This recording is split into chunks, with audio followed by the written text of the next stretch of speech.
안녕하세요. 잘 지내셨나요? 구정 때? 수험생은 잘 못 지내. 불편해가지고 수험생 합격할 때까지는. 벌써 지치면 안 됩니다. 지금 시작도 안 했어. 자, 사회편 하다가 향도. 사회편에서 맨 처음에 큰 목차만 한번 보자고요. 뭘 했나? 신분제 하나 했구나. 자, 그래서 신분제 요거는 여기서부터 좀 정리할 필요가 있다. 그전에는 골품제도 하나 정리하면 되고, 그전에는 고려하고 조선은 신분의 종류하고 특징, 그런 것들은 일반적인 문제로 나올 수가 있단 말이야. 그래서 요거는 하나 정리해놓고, 그 다음에 다음 페이지에 나와 있는 거, 농민 공동체 조직, 향도, 요거하고 각종 사회 시체, 이건 뭐 어려운 것들은 없어요. 뭐 거창하게 무슨 의미를 파악할 건 없고, 가끔 가다가 이제 사회 시책의 종류와 의미를 물어봐. 그래서 각 그 종류하고 그 구체적인 의미, 그것만 OX를 가릴 정도로만 읽어놓으면 돼. 그리고 여기서 좀 잘 나오는 게 향도라는 건 좀 잘 나오는 편이야. 향도. 그래서 결론적으로 말하면 고려시대 농민공동체 조직 이렇게 물어보면 향도를 답을 하는 거야. 자, 기원은 진평왕 때, 그러니까 삼국시대부터라는 거지. 김유신의 용화향도. 그리고 그 다음에가 핵심 내용이야. 원래는 이거는 무슨 조직이었다? 불교 신앙 조직. 그거 딱 불교 신앙 조직. 그냥 종교 조직이라는 거죠. 근데 종교는 무슨 종교를 말한다? 일단 기본적으로는 불교 일단. 그리고 화살표를 아래로 거. 연필로. 목차를 목차. 농민 공동체 조직으로 수직으로 그라고요. 그래서 원래는 불교 신앙 조직의 하나였으나 점차 무슨 조직으로 발전해 갔다? 농민 공동체 조직. 그러니까 이 조직의 기본 틀은 불교라는 신앙적 조직 플러스 공동체 조직이 결합되어 있다라고 보면 돼. 그래서 이건 종교로 물어볼 수도 있다. 자, 그래서 이 단체는 원래는 불교 행사를 공동으로 하기 위해서 만들어진 조직체라는 거야.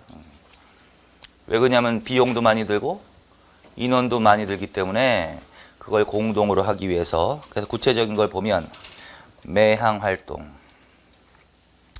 그 매향이라는 단어는 반드시 기억하고 있어야 돼. 매향. 매향은 무슨 뜻이냐면 향나무를 바닷가에 묻는 거야.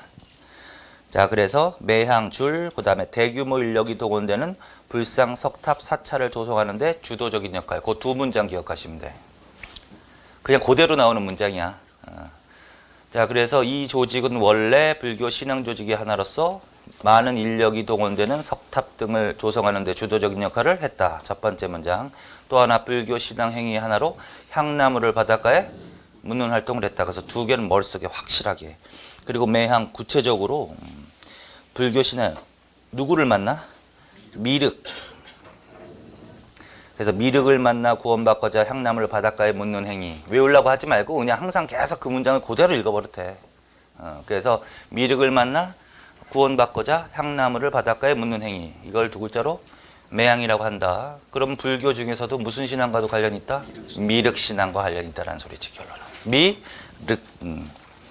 자, 그 다음에 이제 사천매향비. 사천매향비. 이거는 그림으로 나올 수 있어. 그래서 그 지도편 보면은 돌덩어리 하나 나올 거예요. 사천매향비. 이게 고려 후기 때인데 사천매향비가 나오면 무슨 조직이었? 이 그림과 관련 있는 조직에 대한 설명으로 맞는 것은 어느 시대부터 기원했다? 삼국시대부터 기원했다. 주로 무슨 조직이 하나였다? 불교 신앙 조직이 하나였다. 주로 무슨 활동을 했다? 대규모 인력이 동원되는 석탑 등을 조성하는 데 주도적인 역할을 했다. 미륵을 만나 구원받고자 향나무를 바닷가에 묻는 활동을 했다. 그게 답이야. 자, 그 다음에 농민공동체죠. 그런데 점차 후기로 가면은 불교 신앙 행위를 하는 게 아니라 주로 마을 공동체 일을 한다라는 거지. 자, 그래서 뭘 한다? 마을 노역 상장례. 그렇게 해주죠. 마을 노역 상장례. 그리고 상장례는 특히 더 알아놔. 동그라미 쳐놓고. 상장례. 그러니까 이 조직은 무엇을 공동으로 하는 조직으로 바뀌어간다? 상장례를 공동. 상장례가 뭐야? 생각해보면. 외우지 말고. 누가 돌아가시면 상을 당했다고 하는 거 아니야? 그럼 장례를 치러야 될 거 아니야? 결국은 장례를 공동으로 치르는 조직이라는 거야. 상장례. 그래서 세 개는 반드시 기억해. 석탑 등을 조성하는 데 주도적인 역할을 했다. 매향 활동을 했다. 그 다음에 상장례를 공동으로 했다. 이렇게. 그게 이제 어느 시대까지 간다? 조선시대까지 간다. 그래서 조선시대에도 향도가 나올 수 있어. 그때는 주로 뭘 하는 조직으로 나올까? 상장례를 공동으로 하는, 그렇게 한단 말이야. 상장례. 그런데 이제 외형적인 틀은 16세기 이후 줄 외형적인 틀은 어떠한 조직의 하부 조직으로 편입이 된다? 향약의 하부 조직으로 편입이 된다. 그러니까 외형적인 틀은 더 활성화된다 이러면 안 되고, 점차 향약의 하부 구조로 들어간다.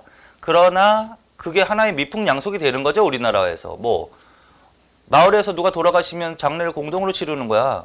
그래서 조선 후기까지 그런 미풍양속이 계속돼서 조선 후기에 예를 들어서 누가 돌아가셨어. 그러면은 장례를 공동으로 치를 때 상여를 마을 사람들이 공동으로 맨단 말이야.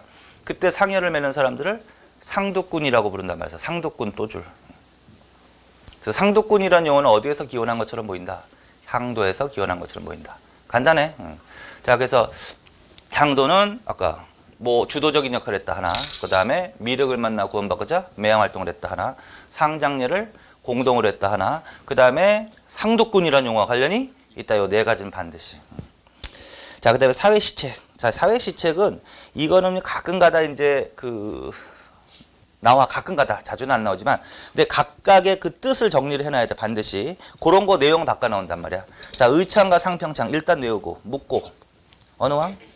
성종. 성종은 단독으로 물어보니까 외워야 돼. 그래서 성종 때 의창과 상평창을 설치했습니다. 그리고 의창은 평시에 공물을 비치했다가 흉년의 빈민구제. 그거 줄 쳐놓으세요, 그냥 연필로. 그래서 이 문장이 나오면 빨리 뭘로 간다? 의창으로 가는 거야. 일명 무엇에 의한 춘대 추납. 춘대 추납. 그러니까 봄에 빌려주고 가을에 걷어들이는 거지. 춘대 추납. 기원은 옆에다 다 쓰세요. 복습경. 진대법. 진대법. 공부할 겸 진대 가로 왕 어느 나라 거야 그거? 고구려 거겠지? 고구려 어느 왕? 고국 천왕. 헷갈리면 안 된다고 원왕으로. 고국 천, 그 다음에 을파소. 을파소 적용해서 을파소 가로 닫고. 그 다음에 심표 흑창. 흑창 가로 태조. 고려 태조. 태조 때 뭐 흑창도 이것도 춘대춘납이란 말이야. 삼국시대 미리 봤던 거야 이거. 다시 생각하는 거야. 그 다음에 성종 때는 뭘로? 의창. 의창. 그 다음에 심표 조선이라고 쓰세요. 조선. 마지막으로 환곡 가운데점 사창. 자, 그래서 쓴 것만 순서대로 진대법이 가장 먼저 나와야겠지. 진대법, 그 다음에 흑창, 그 다음에 의창, 그 다음에 환곡과 사창제도. 자, 이거는 공통으로 뭐다? 춘대 추납에 의한 빈민구제제도. 자, 그 다음에 상평창으로 갑니다. 상평창은 뭐 하는 기구야? 물가 조절. 어떤 의미가 있어? 흉년에는 백성들을 구휼하지만 풍년이 들어도 농민들이 괴로워. 왜 그러냐면 풍년이 들면 곡식이 많이 생산되면 고가가 떨어지거든. 폭락하거든. 그러면 손해를 보게 돼 있어. 그래서 흉년에도 농민들을 손해보지 않게 한다. 그래서 그 문장이 나오면 의창으로 가야 됩니다. 상평창으로 가야 됩니다. 상평창. 자, 이건 어디에만 설치합니다? 개경, 서경, 12목. 그거 줄터놓으세요, 반드시. 그 문장이 의창에 들어간단 말이야. 그러니까 정확히 정리만 해놓으면 돼. 개경, 서경, 12목에 설치됐다 그러면 상평창을 말하는 거야. 그 원리는 이런 거야. 뭐 알겠지만 의창 같은 경우는 뭐 어떤 창고야. 곡식을 평소에 싸놔. 그리고 가을에 풀어. 그러니까 거의 무상으로 빌려주는 거지. 이거는. 그래서 이제 농민들이 농사 짓게 한 다음에 가을에 수확하면 뭐 원곡만 받거나 아니면 약간의 수수료만 받고 다시 받아서 채워넣는 거. 근데 상평창은 이런 원리야. 예를 들어서 흉년이 들었어. 그럼 고가가 곡식 가격이 흉년이 들면 곡식 가격이 어떻게 돼? 폭등이 되지. 올라가지. 올라가면 너무 안 좋으니까 좀 다운 시켜야 되겠지. 그러면 이제 상평창에 상평창에 저장하고 있던 곡식을 시중 가격보다 조금 싼 가격으로 파는 거야, 이거는. 그래서 가격을 내리고 그다음에 풍년이 들면 폭락하겠지. 그럼 폭락하면 손해받으니까 또 가격을 좀 더 올려준단 말이야. 올리기 위해서는 너무 시중에 쌀이 많이 넣으니까 시중보다 비싼 가격으로 사는 거지. 그래서 이거는 파는 거야. 팔고 사는 거야. 상평창은. 자, 그래서 그런 그 다음에 동서대비원. 자, 동서대비원은 뭐다? 국립의료원. 진료 및 빈민구휼 담당. 지금으로 말하면 거의 병원이라고 생각하면 되지. 병원. 동서대비원. 가난한 사람 무료로 치료해주고 이러는 거. 그래서 국립의료원이라고 한 거지. 메디컬 센터, 국립의료원. 자, 그 다음에 이건 어디에 설치됐다? 개경, 그 다음에 서경 줄쳐놔. 개경, 서경. 그리고 이거는 뭐 외울 생각 하지 마. 계속 줄친 거 계속 읽으라고. 이거 바뀌지 않게만. 그 다음에 조선시대는 뭘로 간다? 활인서. 자, 그 다음에 해민국으로 간다. 해민국은 의약전담 줄쳐놔. 의약전담. 동서대비원하고 좀 비슷한 거죠. 그런데 이것도 가난한 사람 무료로 치료해주고 약도 나눠주고 이런 거란 말이야. 지금으로 보면 약국 비슷하게 생각을 해. 뭐 약국에서도 치료는 해주잖아.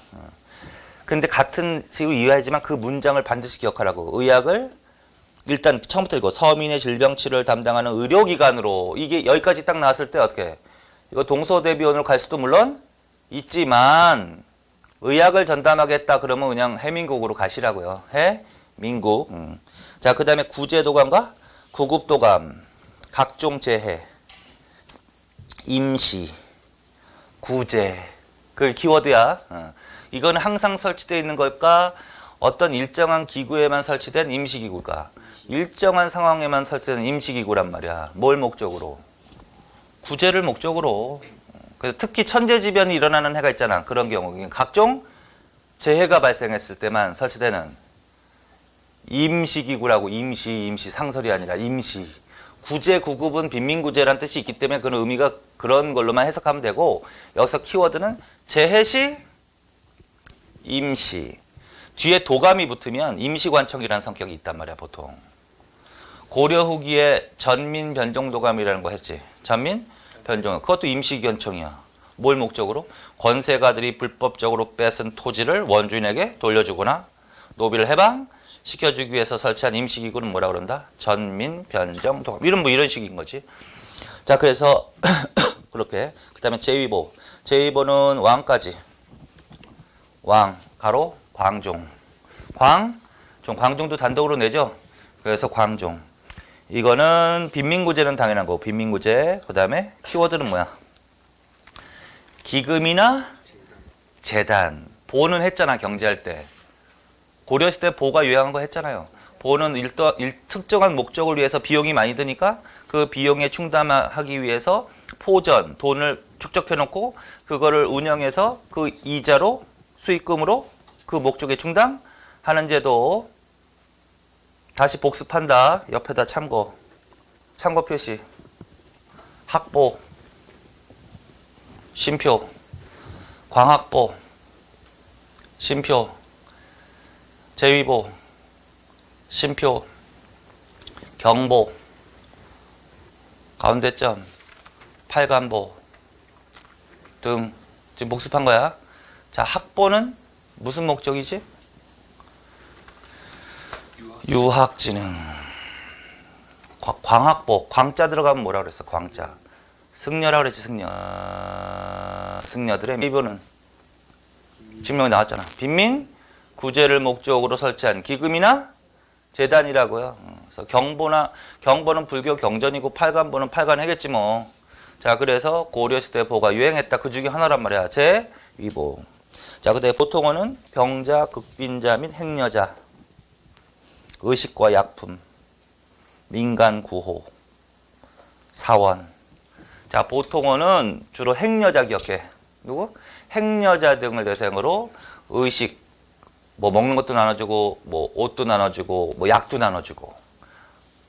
민간 구호 단체. 여기서 민간이야. 근데 보통 어디서 운영했다?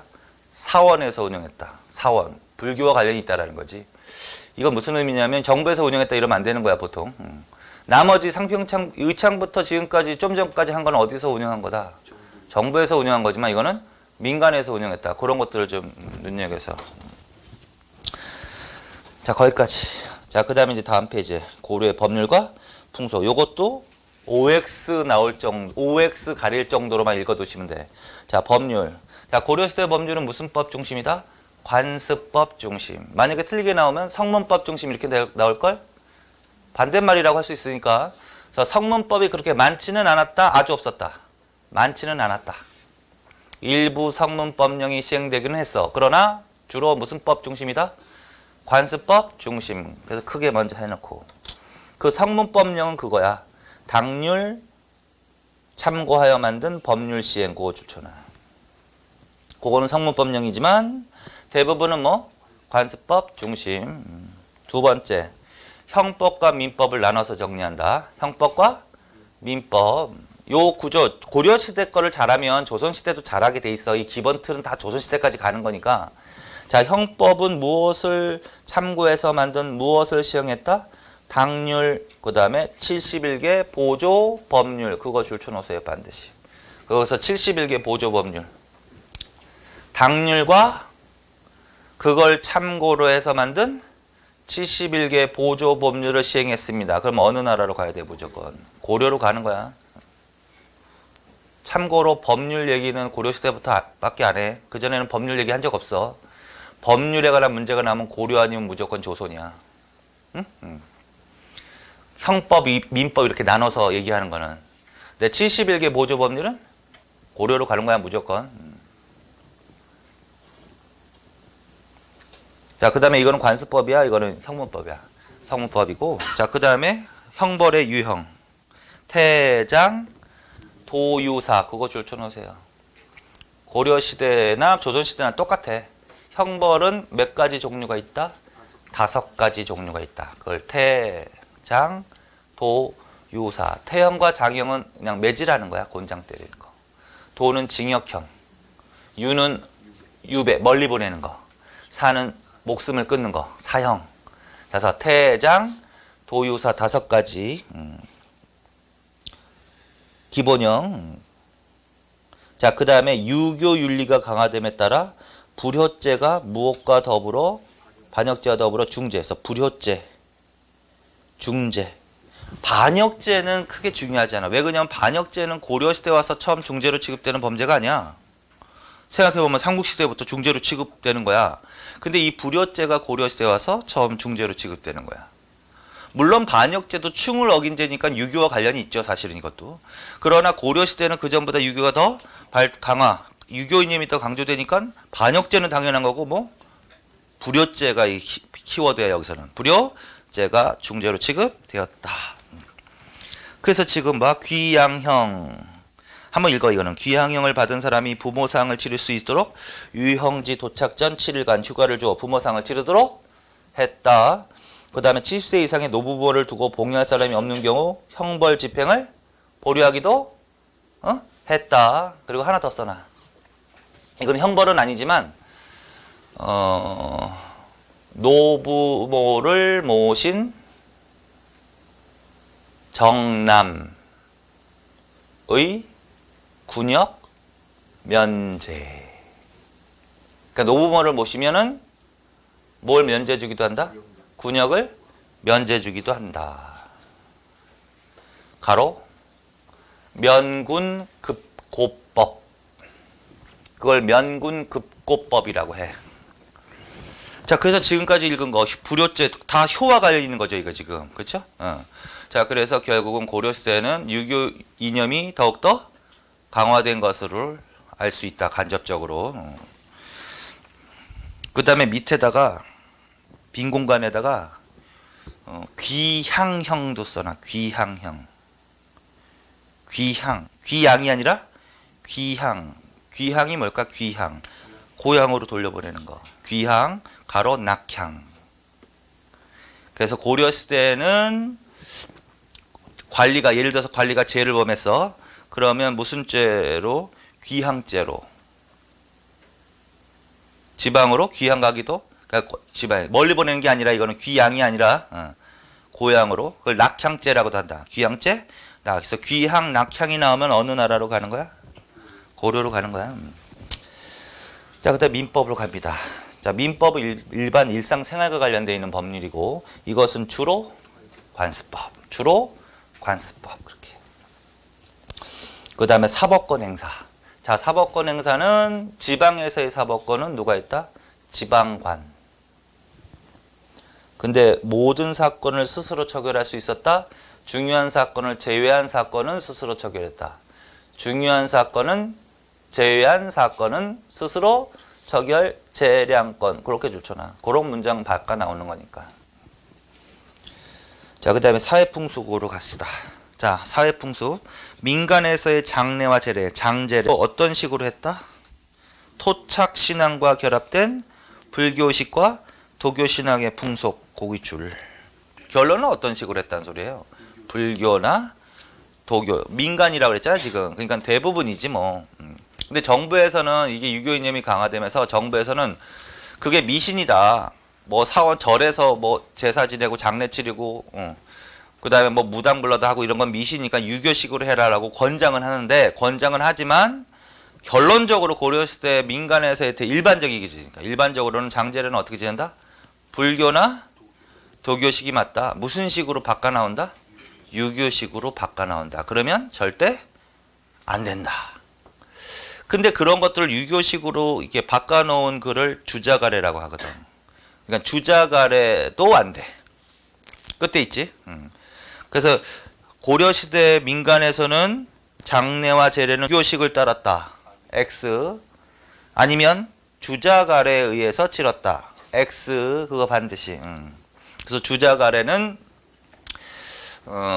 유교식을 말하는 거야. 똑같이 유교식. 그래서 그러면 안 된다고요. 절대로. 자, 그 다음에 이제 불교 행사. 자, 고려시대는 불교 행사가 굉장히 많아. 이것만 있는 게 아니야, 절대로. 여러분들이 이제 만약에 문제 풀다 보면 뭐 무슨 회, 무슨 법회, 굉장히 많이 나올 거야. 그럼 그런가 보다 해. 고려시대는 법회가 많으니까. 근데 그 중에서 그래도 제일 잘 나오는 게 요 두 개니까 요 두 개를 집중적으로 하는 거야. 뭐, 연등회하고 팔간회. 자, 연등회하고 팔간회. 자, 연등회는 뭘 밝히는 행사다? 등불. 어디에서 했다? 전국적. 언제 했다? 정월. 1월 15일 내지는 2월 15일. 내지는 석가탄신일. 지금도 하죠. 요새도 하자. 석가탄신일 오기 전에 길거리에 뭐 달려? 연등 달리잖아. 그게 연등회라고. 연등회. 연등회. 자, 근데 팔간회는 어떤 행사다? 국가적으로 이름난 명산대천의 제사. 그걸 줄쳐놔야 되는 거지. 그러니까 뭐하고 구분해라. 같은 불교 행사지만. 등불을 밝히는 행사는 연등회고 당연히 외울 것도 없어. 이름난 명산대천에 제사 지낸다 하면은 팔간회로 가셔야 된다. 그럼 이상하게 느껴야 된단 말이야 지금. 지금 무슨 행사하고 있는데? 불교 행사하고 있는데 왜 이름난 명산대천에 제사를 지내나? 부처님을 기리는데 맞잖아. 그러니까 이게 이상한 거야 결국은. 이게 문제가 더 잘 나오는 거야. 그러니까 이거는 순수한 불교 행사보다는 어떤 토착신앙과 결합된 불교 행사해서 잘 나오는 거란 말이야 이게. 자, 이거는 어디서 한대? 개경과 서경. 연등회는 전국적. 언제 한답니다. 개경에서는 11월 15일, 서경에서는 10월 15일. 연등회는 정월 1월 15일 내지는 10월 내지는 4월 초파일.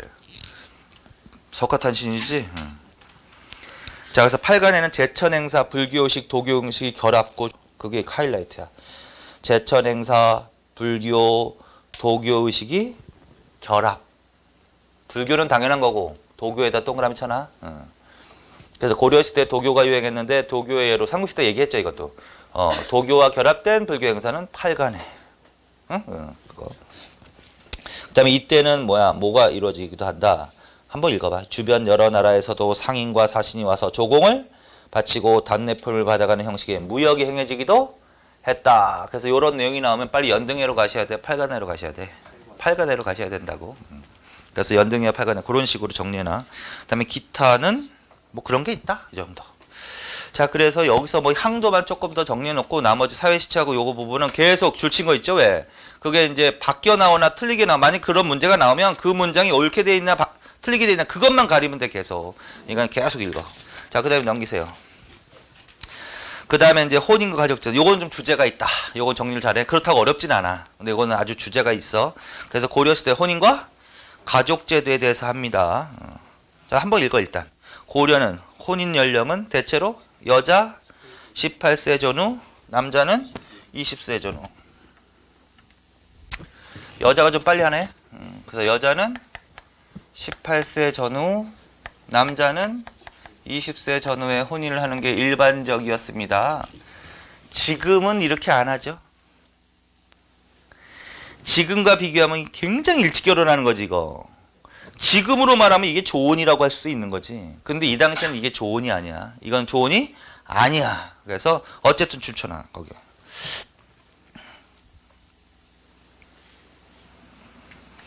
자, 그 다음에 두 번째 왕실내 근친혼 성행 그거 자체를 추천하. 왕실내 근친혼 성행 그 자체를. 혼인 연령이야 추천할 필요가 없는 거고 18세하고 20세를 추천하는 거고 그 다음에 왕실 내에서 근친혼 성행 그 자체를 추천하시라고요. 고려 초기부터 어디를 특히 중심으로? 왕실을 중심으로. 따로 쓸 필요는 없어. 왕실을 중심으로 뭐가 성행했다? 근친혼. 근친이 뭐야? 근친혼. 아주 가까운 친인척끼리 결혼하는 거지. 예를 들어서 고려 초에 특히 이 4대왕 태해 정광 요때가 굉장히 심했어. 심지어는 이촌 사이까지 결혼해. 이촌 사이까지. 이촌이면 어떻게 되는 거야? 이촌이면 부모하고 자식은 일촌이야. 남매끼리 결혼하는 거야. 근데 그게 가능해. 왜 그러냐면 신남매는 아닐걸? 태조가 부인하고 자식들을 많이 뒀을걸? 이복남매들이 많은 거지. 그래서 남매들끼리도 결혼하고 삼촌끼리 굉장히 근친이잖아요. 그래서 왕실 내에서 뭐 근친혼이 성행했습니다. 근친혼은 기본적으로 같은 성을 쓸까? 왕실은? 같은 성을 쓸까 안 쓸까? 왕실 성을 같이 쓸 거 아니야? 왕실은 왕실. 그러니까 이거 동성혼은 어떻게 기본적으로 깔려 있는 거야. 근데 이제 같은 성이라고 해도 촌수가 아주 뭐 가까운 촌수끼리 결혼한다. 이거 왜 그럴까요? 짐승 같아서 그랬을까? 그게 아니라 왕실이 아직까지는 좀 불안정한 거야. 그래서 자신들의 권력을 유지하기 위해서 자기네들끼리 혼인하는 그런. 그래서 왕실의 근친혼 성행했습니다. 그거. 그 다음에 일부 일처제가 일반적이었습니다. 일부 일처제. 고려시대에는 뭐가 일반적이었습니다? 일부 일처제가. 그럼 반대말로 뭐가 나올까? 일부 다처제가 나오겠지 뭐. 그럼 일부 다처제가 아니라 일부 일처제가 일반적이었습니다. 일부 일처제도 줄쳐놓고. 자, 그 다음에 고려시대에는 무슨 모습도 흔하게 볼 수 있습니다. 처가살이 줄쳐놓고. 처가살이. 처가살이는 처가가 뭐야? 처의 집이니까 남자가 여자 집에서 사는 거지. 처가살이 모습을 아주 흔하게 볼 수 있어요. 읽어. 남자가 처가 호족에 입적해서 여자 집에서 사는 거. 그걸 처가살이 흔하게 볼 수 있다. 처가살이에다 쓰세요. 처가살이를 이렇게도 표현해. 한자로는 솔서혼. 솔서혼. 이거를 좀 굳이 해석하자면 거느릴 솔자거든. 서는 사위 서자야. 그럼 뭐야? 누구를 거느리고 산다는 거야? 사위를 데리고 산다 이런 얘기가 되는 거거든 그게. 그럼 이거를 장인장모 입장에서 얘기하면 고려시대는 장인장모가 사위를 자기 호족에 입적시켜서 딸과 같이 살기도 했다. 뭐 이렇게 된다는 거지. 그 다음에 이렇게도 표현해. 남귀여가혼. 남귀여가혼.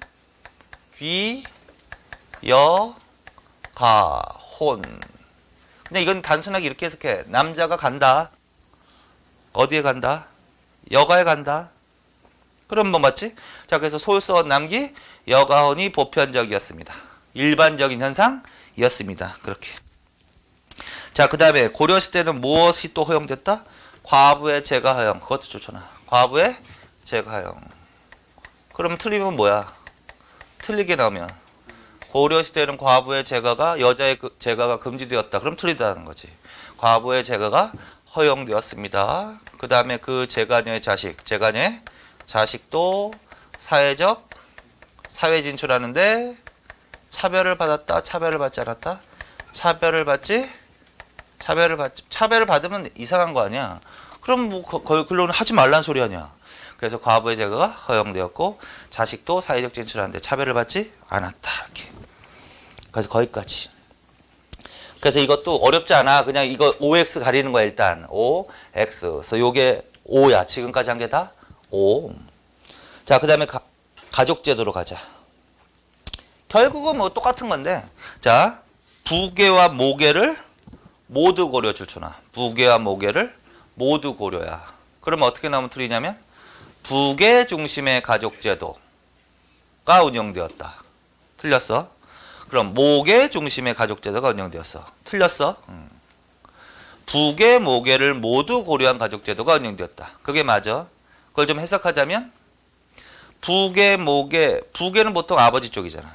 모계는 어머니 쪽. 그럼 결국 남자, 여자로 표현할 수도 있지. 남녀를 차별했을까, 차별하지 않았을까? 차별하지 않았다라는 의미가 되는 거야. 자, 그래서 구체적으로 자 줄쳐놓는다. 재산 상속에 있어서 뭐가 일반적이다? 남녀가 균분 상속. 남녀 균분 상속. 남녀 따로 쓰지 말고 그것만 계속 읽으시면 돼.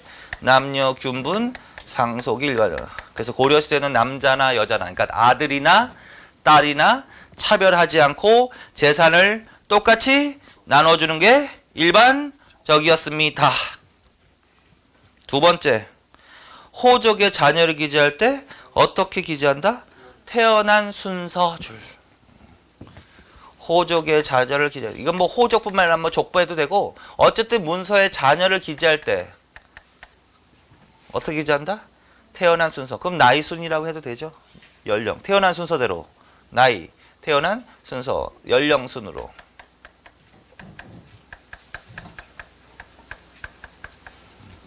그래서 연령 순이 키워드야. 연령 순.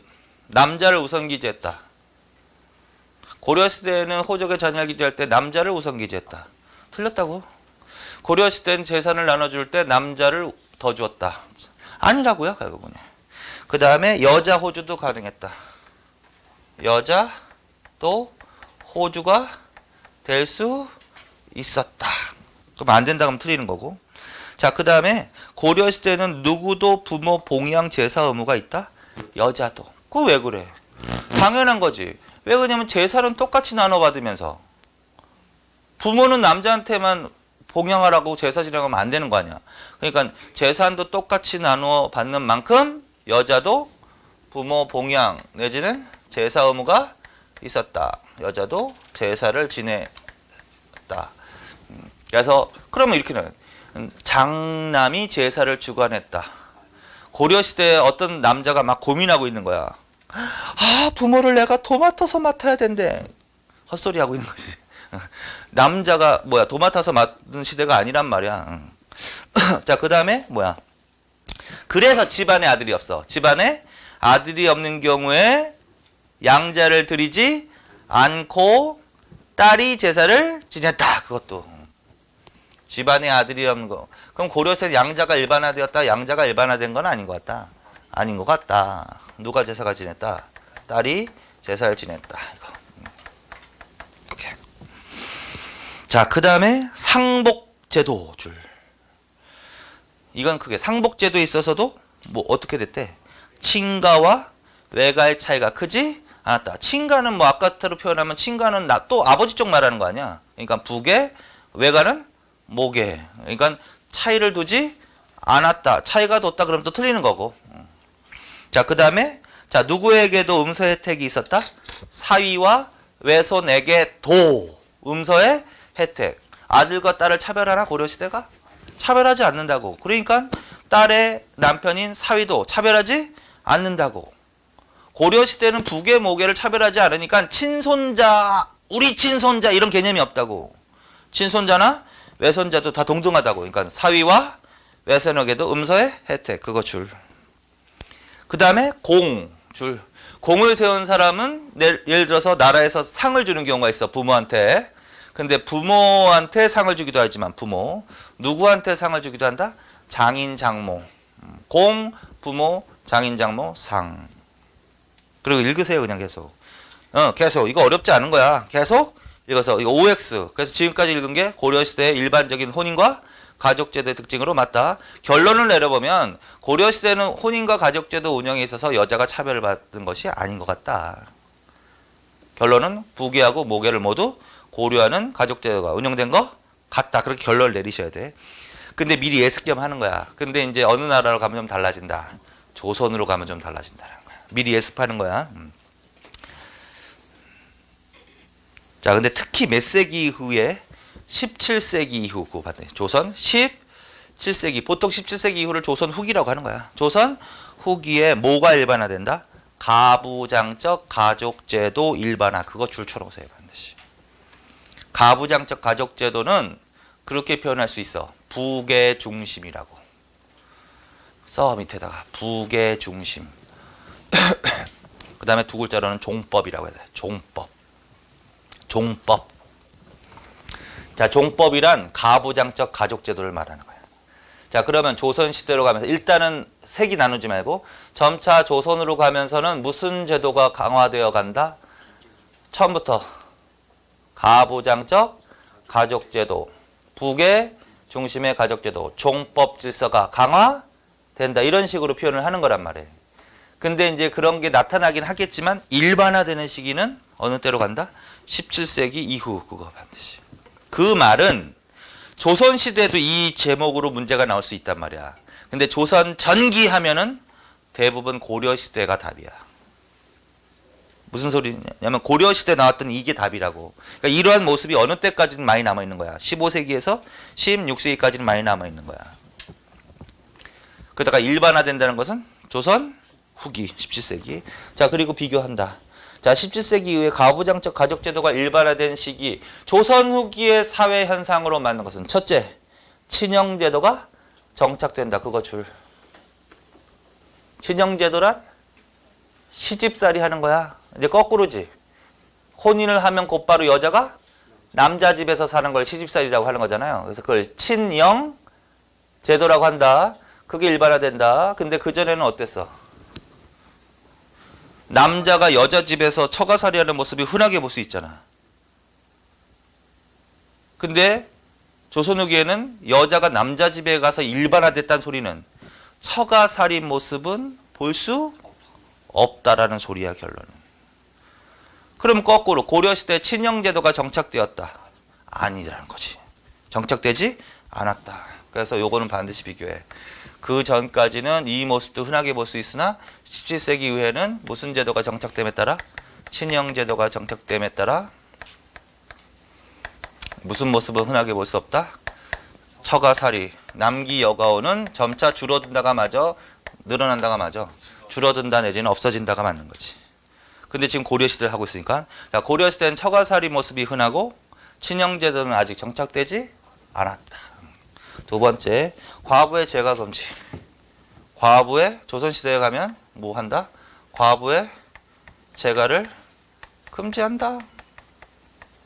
그래서 남편이 죽어도 수절을 강조하는 거야. 평생 혼자 살아라, 수절. 정절을 강조하는 거야. 그리고 당연히 자식도 차별하겠지? 여기 또 차별. 계속 비교하는 거야. 자, 그 다음에 자, 조선 후기에 가면 재산 상속도 이게 재산 상속도 일단 누가 먼저 차별을 받냐면 여자. 그리고 이제 남자들 위주로 주는데 그 중에서도 제사를 주관하는 장남이 거의 다 갖는 거야. 그래서 재산 상속에 있어서 누가 우대받는다? 장남이 우대받는다. 장남 우대. 이때는 이제 걱정을 해야지. 이때는 좋겠지 뭐. 돈만 혼자 받으니까. 근데 이제 제사 지내라고 하면 이제 귀찮다고 그러는 거지. 돈은 돈대로 받으면서. 그래서 장남 우대. 이때는 뭐야? 혼인을 하면 딸은 어떻게 간다? 남자 집에 가서 안 와. 시집 가잖아. 출가 외인이란 말이 그래서 이때 나타나는 거야. 출가 외인. 그래서 거기 제사 지낼 때도 시댁에 제사를 모시지 안 오잖아. 그래서 남자 장남이 우대된다. 장남이 우대된다. 그래서 그거 하나 기억했고, 그 다음에 이때는 당연히 남자 우선 위주, 남자 위주의 사회로 변화하니까 호족의 자녀를 기재할 때도 누구를 우선 기재한다? 남자를 우선 기재한다. 남자를 우선적으로 기재한다. 그 다음에 이때는 여자 호주가 불가능하다. 여자는 호주가 될 수 없었다. 그래서 예를 들어서 부부 중에서 남편이 죽었어. 그럼 여자가 단독으로 호주를 계승하지 못한다는 거야. 아들이 있으면 아들이 호주가 되고 아들 밑으로 들어가는 거지. 이게. 자, 그 다음에 뭐야? 제사를 누가 주관한다? 장남이 주관한다. 이때는 여자는 제사를 지내는 게 아니라 남자가 제사를 지낸다 해야 된다는 게 인식이 확산되는 거야. 그래서 그 중에서도 누가? 장남이 제사를 주관하는 거지. 그러면 이 시대에는요, 제사는 아주 일반적으로 지내야 되는 거고, 그런데 제사는 남자만 지내야 된다는 거고, 근데 집안에 아들이 없는 경우는 통곡을 하는 거지. 대가 끊겼다고. 그래서 친척집에서 뭐 자식이 많은 집에서 하나를 데리고 오는 거지. 그래서 뭐가 일반화된다? 양자.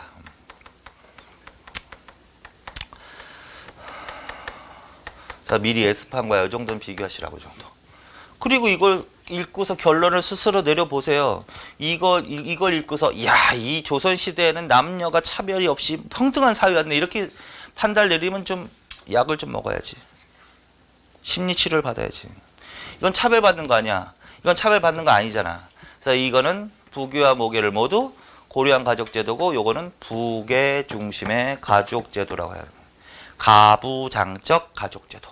두 글자로는 종법질서라고 한단 말이야. 이렇게. 자, 그래서 미리 예습까지 하신 거야. 근데 뭐 외우려고 하지 말란 말이야. 다 요새 우리 지금은 안 그렇지만 우리 지금 민법 개정 전까지 이랬어, 우리나라가. 그래서 이렇게 남녀의 차별을 일반화하는 게 얼마 안 된 거야, 사실 따지고 보면. 조선 후기 때 일반화된 거야, 이게.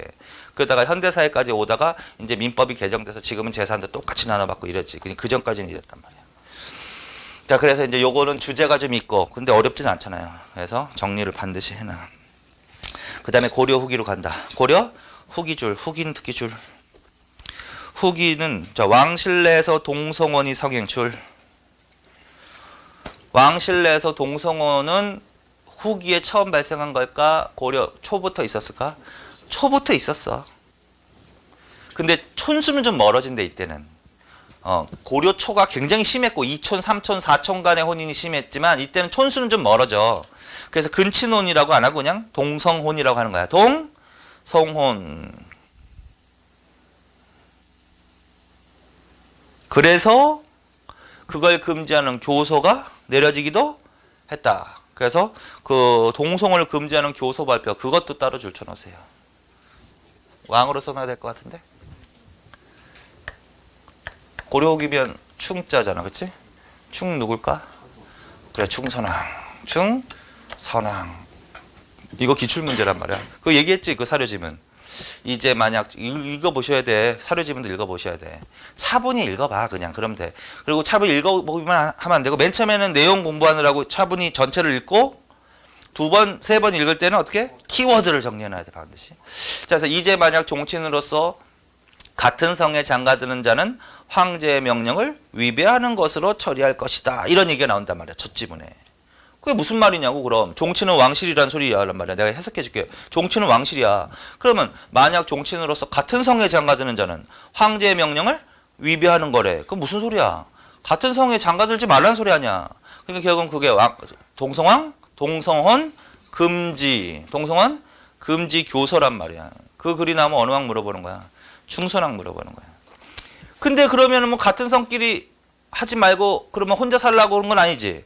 그러면서 어떻게 얘기를 했냐면 대대로 재상을 지낸 집안의 딸을 부인으로 취해라 이렇게 했단 말이야.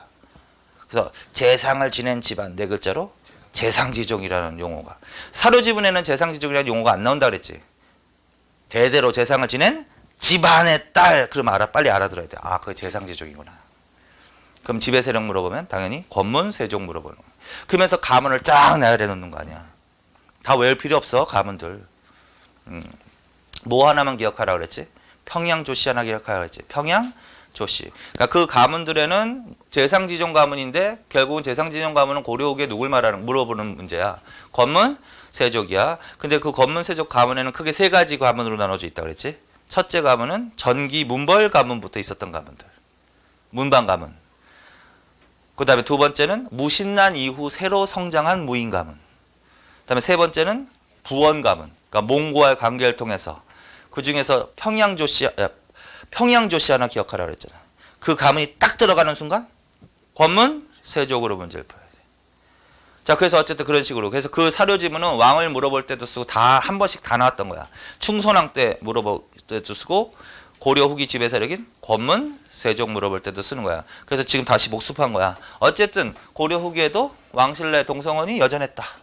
그래서 그걸 금지하는 교서가 충선왕 때 내려지기도 했다. 이렇게. 두 번째, 결혼도감줄. 결혼도감 하셨죠? 결혼도감. 고려 후기에 원이 수탈을 하잖아. 내정관석과 수탈하는 기구 중에 하나가 뭐야? 결혼도감. 결혼도감 뭐야? 고려의 처녀를 공료로 잡아가는 거 아니야? 그래서 이 결혼도감 때문에 나타난 혼인풍습이 있다라는 거죠. 그게 뭐다? 조혼의 풍습. 조혼의 풍습. 그거 줄쳐놔. 조혼의 풍습. 그러니까 원래 여자는 어떻게 18세를 전후해서 혼인하는 게 일반적인 연령이지만 고려에는 이거보다 더 아주 일찍 혼인을 시킨다는 거지. 끌려가지 않게 하기 위해서. 그래서 이거는 어느 나라 영향이야 그럼? 원의 영향으로 나타난 거고, 이거 관련된 관청을 물어보면 결혼도감이 답이다.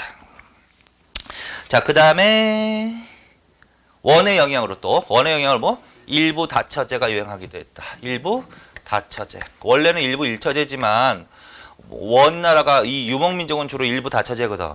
그래서 일부 다처제. 옆에다가 참고 표시하고, 이 일부 다처제와 관련되어 있는 사료지문이 하나 나올 수가 있어. 박유라는 사람이 나와. 박유. 박유라는 사람이 충렬왕 때거든. 이 사람이. 충렬왕 때 박유라는 사람이 왕에게 건의를 하는데 어떤 건의를 하냐면 여러 철을 둡시다. 여러 뭐? 철을 둡시다. 뭐 열 몇 줄이 나와도 필요 없고 뭐야? 여러 철을 두도록 합시다. 그러면 뭐 여러 처? 그럼 일부 다처제 하자는 얘기인데, 그럼 어느 때로 가야 돼? 시기. 고려 후기 문제 얘기예요. 고려 후기 문제. 이거 사료지문 한번 읽으면 이것도 한 번씩 다 나왔던 것들이야. 기출 문제. 자, 그래서 그 정도. 그래서 이거는 어느 시대? 고려 후기. 고려 후기의 혼인 풍습으로는 이런 것들도 있다. 이 중에서 원의 영향을 받은 건 뭐예요? 원의 영향을 받은 거. 원의 영향을 받은 거는 조혼의 풍습과 일부 다처제. 왕실내에서 동성혼은 원의 영향을 받은 게 아니지, 그거는. 그래서 거기까지 정리합시다. 그래서 이건 주제가 있으니까 정리를 해놔. 사료지문도 반드시 읽고. 자, 그 다음에 이제 163페이지로 가자. 고려 무신 집권기 때 뭐 후기사회 해가지고 무신 집권기 때 일어난 그 사건들을 좀 정리할 필요가 있다. 이거는 또 이제 신경 써서 정리를 해야 되는 거죠. 이건 순서대로도 정리를 해놔야 되는 거야. 그래서 고려 시대 다시 이거 다시는 안 쓸 테니까, 고려 시대는 크게 시기를 어떻게 나누라 그랬지? 가장 크게는 세 개. 그래서 가운데 뭐를 잡아서 무신 집권기는 어느 왕이지? 아, 원정이 아니다. 의종 때. 1170년 의종 때 무신난이 일어나는 거지. 그래서 그 전까지는 그냥 통틀어서 고려 전기 이렇게 할 수도 있다라는 거지. 그래서 태해, 정광, 경성목, 현덕, 정문, 순선원, 수계, 인의. 그 바로 왕이 뭐? 전에 왕이 인종이었단 말이야. 인종. 요때 물어볼 게 많지. 대외관계, 금과 사대관계, 문벌기적 사회의 동요를 반영하는 사건. 이자겸연왕과 이거는 외워도 되고 안 외워도 되는 게 아니야. 그냥 기계처럼 튀어나오게 공부를 하셔야 돼. 인종 때 이자겸연왕과 묘충연한. 묘충연한을 진압한 사람은 김부식. 김부식이 쓴 책 삼국사기. 삼국사기. 그럼 미리 공부하면 좋잖아. 삼국사기가 이때 편찬됐다는 거. 그 다음에 뭐가 일어나는 거야? 무신난. 순서 바로잡는 문제도 나온단 말이야. 그러니까 뭐 연도 뭐 특별하게 외우지 말고 이렇게 머릿속에 항상 기억하고 있으라고. 무신난. 그리고 지금부터 하는 거는 무신난 이후의 상황이다. 지금부터 하는 거는 무신난 이후의 상황이다. 자, 무신난 이후에 뭐가 일어난다? 반무신난. 반무신난. 뭐야 반무신난이? 무신에 반대하는 난이지 뭐. 자, 무신들이 권력을 잡으면서 문신들이 권력을 잃은 거죠, 당연히. 따라서 문신들과 결탁되어 있는 세력이겠지, 주로.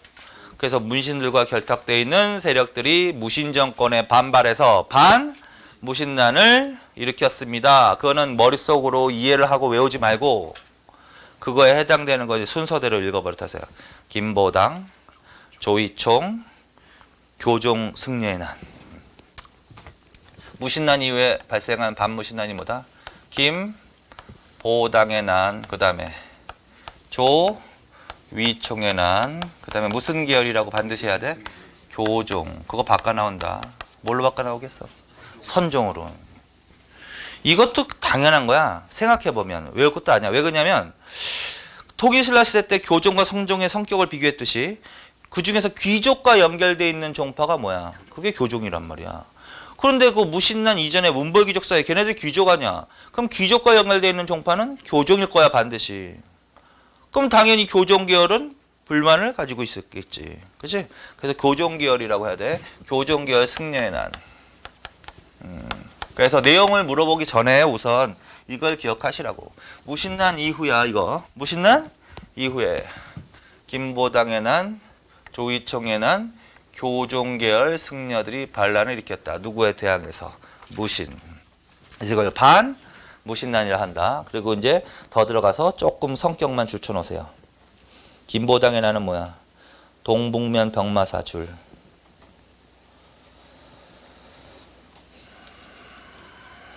뭘 꾀하면서? 의종의 복이. 최초. 그 정도만 줄쳐놔. 그래서 최초에 그 연도를 한번 외우지 말고 봐보세요. 조이총하고 교종계열 승려보다 1년 전이잖아. 그러니까 최초 맞잖아. 그래서 최초의 반 무신난. 그래서 그렇게 줄친 것만 읽어봐. 동북면 병마사 김보당이 의종의 복위를 꾀하면서 일으킨 최초의 반 무신난. 두 번째로 간다. 조이총에는 서경, 자비령 이북의 40여 성 호응, 농민, 최대, 서경, 유수, 조이총 뭐 이렇게 보통 한다고. 그래서 서경, 유수, 조이총이 일으켰는데 그게 결국은 어디서 일어난 거야? 서경에서 일어났겠지. 서경은 평양이야. 평양은 동그라미 쳐놓고 항상 서경. 자비령 이북에 주민들이 호응했다. 근데 여기에는 누구도 가담을 했어? 농민들도 가담했기 때문에 이건 밀란의 성격도 갖고 있는 거야 사실. 어? 그래서 어떻게 확대됐다? 최대의 반무신난으로. 뭐? 최대의 반무신난으로. 최초는 김보당의 난, 최대 반무신난은 조이총의 난. 그래 줄줄한번 계속 읽으라고. 그 다음에 개경줄, 귀법사줄. 그래서 주로 개격에 있는 승려들인데 어느 절이라고 해도 되고 귀법사 승려라고 해도 되고, 근데 개경 귀법사 승려들은 무슨 계열이고? 교종 계열. 오케이? 그랬죠? 자, 그래서 김보당이 최초니까 이게 가장 최초지 순서가. 이건 공부하는 거냐? 이걸 외우려고 자꾸 생각하지 말고 공부를 할 때 항상 이 순서대로 공부를 하시라고. 그러면 습관적으로 몸에 밴다고 이게. 그래서 김보당, 조이총, 교종 계열 승려의 난 그렇게 읽게 된다고 계속 공부하다 보면. 최초라고 했으니까 이게 먼저겠지, 그렇지? 자, 그 다음에 이제 그 정도만 정리하면 돼. 자, 그 다음에 농민, 천민, 봉기. 농민, 천민. 일명 밀란이라고 부르는 거지. 농민, 천민, 봉기. 보통 밀란이라고 하는 거. 밀란에서 공부해서 처음 나오는 시대가 어느 때일까? 신라하대. 그 밑에다, 왼쪽에다가 밀란이라고 쓰세요. 빈 공간에다가. 밀란. 그리고 밑에다 써. 신라하대. 아예 그냥 진성령 때려 쓰던가. 겸사겸사. 원종, 애노. 그래, 적고적 이런 거. 원종과 애노. 자, 그 다음에 밑에다가 무신직건기. 무신직건기. 지금 어느 때 하고 있다? 무신직건기. 그 다음에 또 밑에다가 일단 크게 적하자. 19세기라고 해놔. 19세기. 이건 조선 후기야. 거기다 두 개 써. 홍경래하고 홍경래, 심표, 임술 이렇게 두 개만 써놔 그냥.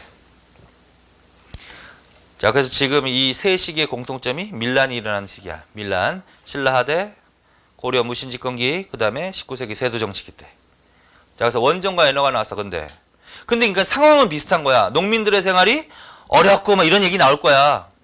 그래서 농민들이 뭐 봉기를 했다 뭐 이렇게 나올 거야. 근데 구체적으로 딱딱 물어보면 가야 된단 말이야. 원종과 NONI 나왔다. 그럼 신라 하대로 가야 돼. 그 다음에 지금 공부할 게 나오면 무신직권기로 가야 돼. 그 다음에 홍경래난이라든가 임술밀란 이런 용어가 나오면 19세기로 가야 된단 말이야. 19세기. 여기서 미리 크게 해놓고 지금 이제 무신직권기로 간다. 자, 공주 명확소. 뭐 굉장히 많지만 여기 나와 있는 거 정도는 알아두라고. 공주 명확소. 연도만 확인해봐. 1176이니까 요 세 개보다 뒤지? 그쵸? 그래서 다음으로 간다. 다음으로 간다. 그래서 공주 명확소의 난. 공주 명확소의 난. 그래서 무신직권기 때 일어난 밀란 중에서 어디에서 밀란이 발생하게 됐다? 소라는 특수 행정구역에서 밀란이 일어나기도 했다. 대표적인 거 공주 명확소라고. 소. 누가 주도했다? 망이 망소이. 그래서 이 사료지문 나오면 망이하고 망소이 이런 애들이 나올 수도 있어. 망이, 그래서 망이 망소이의 난이라고 돼. 망이 망소이 줄. 그런데 무신정권은 이거를 이제 진압을 했겠지 물론. 진압을 하고 이게 회유책으로 일반 군현으로 승격시켜준 대표적인 밀란이라고 이게. 그래서 뭘로 승격시켜줬대? 충순현 줄. 지방행정구역 때 하셨죠? 고려시대 특수행정, 일반 군현과 별도의 특수행정구역인 향부곡소가 많이 존재했지. 무신난 이후에는 일반 군현으로 승격되거나 반대로 일반 군현이 강등되는 현상이 나타난다. 그 대표적인 예 두 개 미리 했어.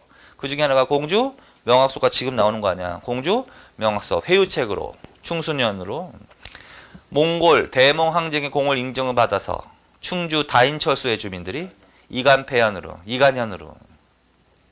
지금 했어 지금. 그래서 망이망소이 회유 일반 군현인 충순현. 그 정도 특징만. 자, 그 다음에 뭘로 간다? 김삼이 효심의 난으로 간다. 그 다음에 김삼이 효심의 난 맞죠? 1193이니까 그 다음이잖아. 그래서 김삼이 효심의 난입니다.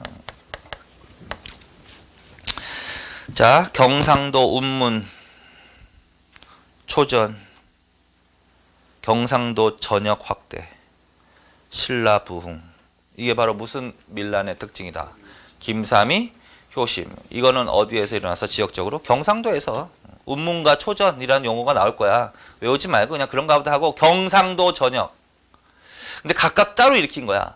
근데 이때쯤 요 시기의 성격이 이게 연대하는 움직임이 일어나서 경상도 전역으로 확대됐다라는 거. 근데 가장 특징적인 거는 그 맨 마지막 거야. 뭘 내세우면서 뭘 표방하면서 일으켰다. 신라 부흥. 자다 깬 소리 하는 거지 지금. 신라가 망한 지 엄청나게 됐는데, 그렇지? 지금 고려 왕조 속에서 신라 부활을 목표로. 그러면 경상도 지역은 여전히 어느 나라 유민이라는 의식이 자리 잡고 있었던 거야. 신라 유민이라는 의식이 자리 잡고 있었겠지, 그렇지? 나라는 고려로 통일돼 있었어도 이 생각은 여전히 신라 유민 의식이 들어가 있다. 이해만 해 어쨌든 신라 부흥. 자, 그 다음에 만적의 난인데, 만적의 난 그 사이 있지? 김삼이 효심은 1193이고, 그 다음에가 뭐가 나온다? 만적의 난이죠. 그리고 그 사이에 1196, 거기다가 세로로 뭐 이렇게 해뒀던가, 중간에 1196. 그럼 중간에 들어갈 수 있죠. 1196 중간에 들어갈 수 있지. 써놔, 딱 1196이라고. 빼서. 중간에 1196. 거기다 최충헌 이렇게 써놔. 최충헌이 집권하는 해야 그게 해가. 그러니까 이렇게도 분류할 수 있지. 최씨 집권기 전. 맞지? 무신난 이후 최씨 집권기 전의 상황은 어디까지야? 김삼이 효심의 난까지라고. 그 다음에 최씨 집권기, 최충헌 집권 후는 만적의 난부터라고. 만적의 난. 그래서 그렇게 해서 최충헌 집권. 순서들 한 번만 읽어보세요. 김보당, 조이총과 교종기와 승려의 난, 공주 명확소의 난, 김삼이 효심의 난. 요게 바로. 그럼 이때 이걸 주고서 이 당시에 정치 물어봤어. 그럼 뭘 답을 해야 돼? 최씨 전이니까 무인들이 연합해서 정치를 했다. 중방을 중심으로 정치를 했다. 군사적 기반은 도방이다. 이렇게 나와야지. 권력은 정중부, 경대승, 이의민으로 권력이 이동했다. 공부했던 걸 자꾸 연결시켜서 공부를 하시라고 자꾸. 근데 이게 하루아침에 안 되니까 짬밥이 필요한 거야. 그래서 한 2개월, 3개월 들어서 합격할 수 있어. 근데 그걸 들어서 100% 이해를 하냐고 여러분들이. 못하잖아. 이게 계속 반복해서 해야지 되는 거야. 결국은 숙지만 하면 되거든. 근데 숙지가 안 돼요. 너무 많으니까. 그냥 자꾸 반복을 하셔야 돼. 자, 그리고 만적의 난이 얘가 좀 잘 나와. 만적의 난은 최충원 집권 바로 직후에 일어난 밀란이라고 할 수 있는데, 자, 누구래? 최충원의 산업이. 개경. 힘으로 권력을 쟁취하여 신분을 상승시도. 그거 줄 쳐놓으세요. 그래서 이것도 사료지문 나오는 거야. 한번 읽어보면 되는데, 최충원의 산업일의 만적이라는 사람이 근데 개경에서 공사 노비들을 모아놓고 선동질을 한 거야. 연설을 한 거야. 그래서 연설을 어떤 내용을 했냐면 무신난 이후에 지배층들을 보니까 참 천한 집안에서 권력자들이 많이 나왔다라는 그런 얘기를 해. 맞지 뭐. 문벌귀족에 비해서 천한 가문이고 무인들은. 그다음 심지어는 천민 출신 권력자도 나오는데 이의민. 그러니까 이 하층민들에게 신분 상승 욕구를 자극시키는 거야. 이 무신 정권이. 그래서 무신난 이후에 권력자들을 보니까 천한 집안에서 나오더라는 거야. 근데 자기는 맨 처음에는 이 권력자들은 찌가 따로 있는 줄 알았대. 그래서 그걸 권력자를 이렇게 표현해. 왕후 장상 이렇게 하거나 아니면 공경대부 이렇게 표현한다고. 그걸 외우지 말고 아니 지배장가보다 이렇게 의식을 하고. 어쨌든 권력자들의 씨가 따로 있는 줄 알았더니 씨가 따로 없는 걸 알았대. 천해도 권력자가 될 수 있다는 걸 알았대. 걔네들이 왜 집안이 천한데도 권력자가 된 거야? 힘으로 권력을 잡았기 때문에 권력 지배자가 된 거다. 이렇게 얘기를 하는 거지. 그래서 우리도 힘으로 권력을 쟁취하자 이런 얘기를 한 거야. 그래서 가장 대표적인 신분 상승운동의 성격을 띄었다 하면 되는 거지. 신분 상승운동. 그래서 대표적인 게 뭐다? 거기까지 하고 고려왕조 부정. 그거는 이제 내용으로 봐. 어쨌든 이것도 다 뭐야? 이거 D지. 이거 시기적으로 D고 동경대반란. 뭘 표방했다? 신라부흥, 이비하고 패자가 주도했다. 최광수의 난, 서경은 항상 동그라미 쳐놓고. 어느 나라? 고구려 부흥. 이연녀는 백제 부흥. 그러면 시기가 아니라 신라부흥 하나 더 추가시키고. 시기가 아니라 신라부흥을 하나 더 추가시켜. 머릿속으로 추가시켜. 김삼이하고 효심도 신라부흥을 표방했잖아 지금. 그래서 김삼이 효심 그 다음에 동경은 경주 말하는 거거든. 그래서 동경 대반란. 그 다음에 최광수는 고구려 부흥. 이연녀는 백제 부흥. 자 그래서 요거는 제목을 따니까 그런 제목이 나올 수 있다 없다. 고려 왕조를 뭐 부정하는 성격. 맞아 틀려? 맞잖아.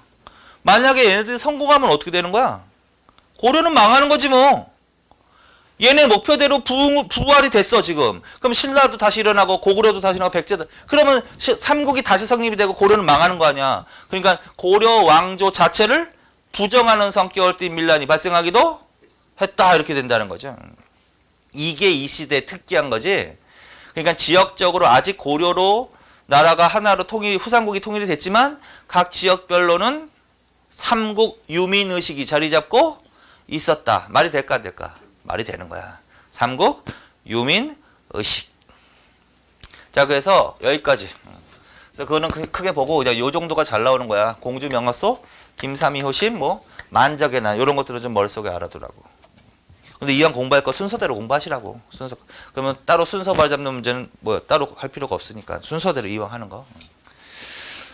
그래서 이제 요약해 보면 당연히 농민들은 왜 이렇게 했겠어요? 생활이 어려우니까. 그 다음에 하층민들의 신분 상승을 추구하는 밀란이 발생하기도 했다. 그 다음에 삼국 부활을 목표로 밀란이 일어나기도 했다. 이게 바로 어느 시대의 밀란의 성격이다? 고려 무신 집권기 때. 거기까지. 자, 그 다음에 이제 고려 후기로 가. 고려 후기 맨 밑에. 이거는 이제 또 줄만. 고려 후기. 고려 후기에 이 신분 상승은 꼭 이때만 일어나는 건 아니야. 그 전부터 있었는데 특히 신분제 사회하에서 신분 상승이 많아진다는 얘기는 사실은 신분제가 흔들린다는 소리야. 거기서 위에다 써. 신분 상승 위에다가 무신난 이후 신분 질서 동요. 당연히 무신난 이후에는 신분제가 막 동요되고 하층민의 신분 상승 욕구 막 커지고 그랬겠죠. 대표적인 신분 상승 욕구가 반영된 밀란. 만주교란이 가장 대표적인 거지. 그래서 그 이후부터 뭐 어떻게 신분 상승이 일단 이루어 더 많아진다 그냥. 그리고 고려 후기 원관석기 때는 더 많아진다. 계속 이어진다. 그런데 이제 방법이 뭐가 있다. 전공, 혼인, 몽고로. 물론 과거 제도는 당연히 들어가는 거야. 너무나 당연하니까 이거는 여기다 안 하는 거야. 그래서 고려의 대표적인 신분 상승의 방법으로는 전쟁에서 공을 세우거나 그러면 공. 그 다음에 누구와의 관계를 통해서 신분을 상승한 이도 늘어날까? 당연히 원나라지 원나라. 몽골.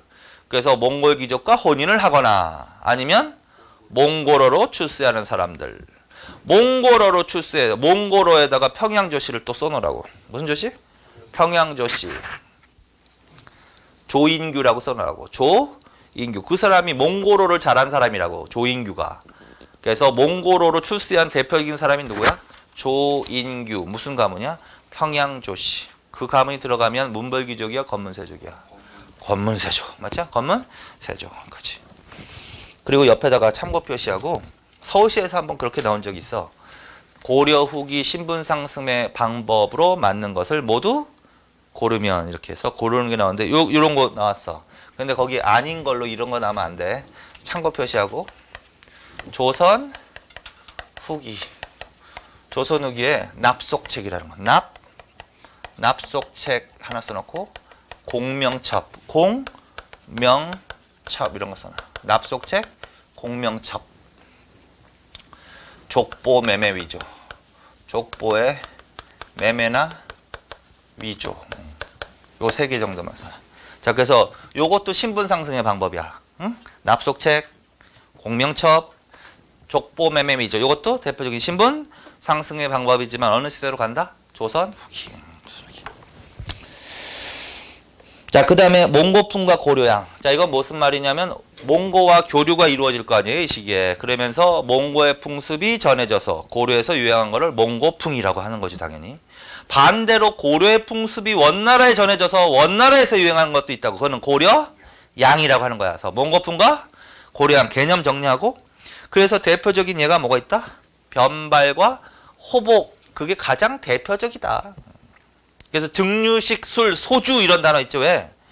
그 다음에 임금의 밥을 수라 이렇게 하는 얘기. 그런 것도 다 몽고식이란 말이야. 그래서 어쨌든 변발과 호복 그거 기억해. 변발. 이거 몽고식 복장. 변발과 호복이 나오면 아 이거 뭐네? 몽고풍이네? 그래서 그거 기억하시면 당연히 유행했겠지? 그리고 거기다가 변발과 호복 있지? 거기다가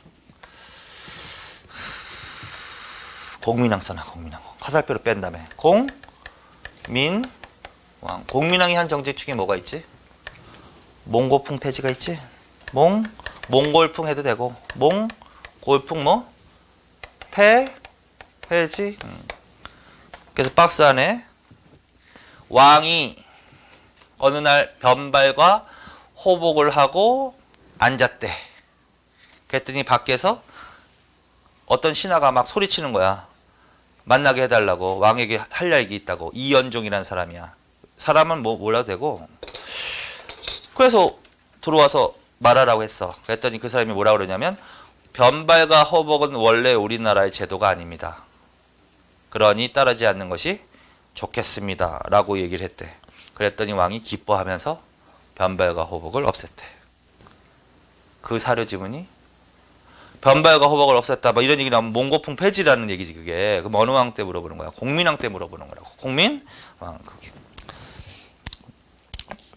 반드시 확인을 하시라고요. 사료 지문을 읽으시라고. 자, 그 다음에 망건당. 망건당 뭐 당연히 어느 왕? 충선왕. 어디에?